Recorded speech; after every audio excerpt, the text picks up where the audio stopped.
दुआ में याद रखने के जमाने गए, चुगली में याद रखते हैं अब सब लोग। डॉक्टर का कहना है कि बारिश में हजम हो सके वैसा हल्का खाना लेना चाहिए। ये कोई बोलने की बात नहीं, पचने में सबसे हल्का पानी होता है। पानी पे अगर तेल डालो तो वो तैरता है, मतलब तेल पानी से भी हल्का है। उसी पे अगर पकौड़े डालो तो वो तुरंत ही ऊपर तैरते हैं, मतलब पकौड़े तेल से भी हल्के हैं। इसका मतलब ये हुआ कि पचने में सबसे हल्के पकौड़े हुए, तो बारिश में खूब पकौड़े खाएं। एक आदमी ने शौचालय के पास खड़े लड़के से पूछा, बेटा रोज के कितने कमा लेते हो? लड़का बोला, अंकल यही कोई 1,000 या 1,200 रुपए। आदमी बोला, ये इतने पैसे कैसे? लड़का बोला, सामने नींबू वाला देख रहे हो ना, वो मेरा बापू है। नींबू वाले ग्राहक की गिलास में जमाल घोटा मिला देता है, फिर मैं उससे अंदर जाने के 25 रुपए लेता हूँ और उसे देने पड़ते हैं। एक आदमी घर लौट रहा था, रास्ते में गाड़ी खराब हो गई। रात काफ़ी थी, एकदम घना अंधेरा था, मोबाइल का नेटवर्क भी नहीं था। उसकी हवा खराब, न कोई आगे न दूर दूर तक कोई पीछे। अब उसने गाड़ी साइड में लगा दी और लिफ्ट के लिए किसी गाड़ी का इंतज़ार करने लगे। काफ़ी देर बाद एक गाड़ी बहुत धीमे धीमे उनकी ओर बढ़ रही थी। उसकी जान में जान आई। उसने गाड़ी रोकने के लिए हाथ दिया। गाड़ी धीरे धीरे रुक रुक कर उसके पास आई। उसने गेट खोला और झट से उसमें बैठ गया, लेकिन अंदर बैठकर उसके होश उड़ गए।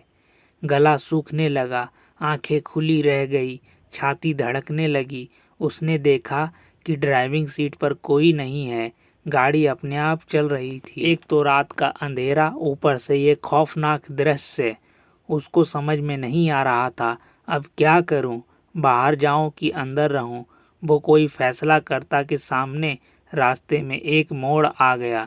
तभी दो हाथ उसके बगल वाले कांच पर पड़े और गाड़ी मुड़ गई और फिर हाथ गायब। अब तो उसकी सिट्टी फिट्टी गुम हो गई।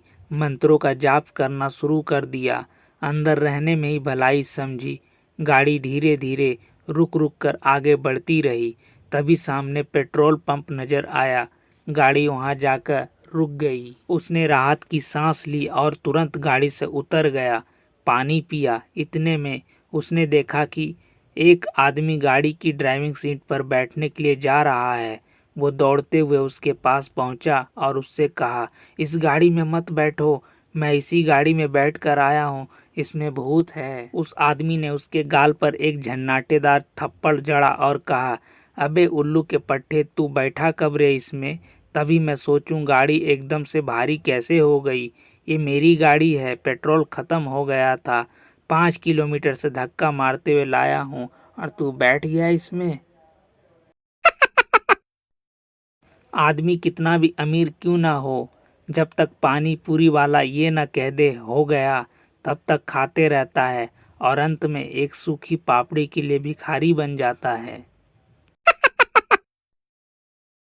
एक शादी में दो औरतें एक दूसरे का बहुत ख्याल रख रही थी। अगर एक बैठती तो दूसरी वाली कुर्सी साफ कर देती और दूसरी वाली बैठती तो पहली वाली कुर्सी साफ कर देती। बाद में पता चला कि वे दोनों औरतें देवरानी जेठानी थी और ये वो एक दूसरे के कपड़े पहनकर आई थी। यह लड़की वाले जमीन तो ऐसे पूछते हैं जैसे शादी के बाद उनकी बेटी सीधे खेत में जाकर हल चलाएंगी। आज हम जूते लेने दुकान पर पहुंचे तो दुकानदार देखते ही बोला, आइए सर, ऐसे जूते दूंगा कि जिंदगी भर याद रखोगे। अब इसे बेइज्जती समझें या सम्मान भाई? सबसे ज्यादा बेइज्जती तब होती थी जब घर वाले दुकान से लाया हुआ सामान वापस करने को भेज देते थे। जब पत्नी सोती है उस समय को ही ज्योतिषी काल में शांति काल कहा गया है। तो दोस्तों, आशा करता हूँ आज का चुटकुला आपको पसंद आया होगा। अगर पसंद आया तो इस वीडियो को प्यारा सा लाइक करिए, अपने दोस्तों के साथ शेयर करिए और चैनल पे पहली बार आए तो हमारा चैनल हंस लो जी को सब्सक्राइब करिए।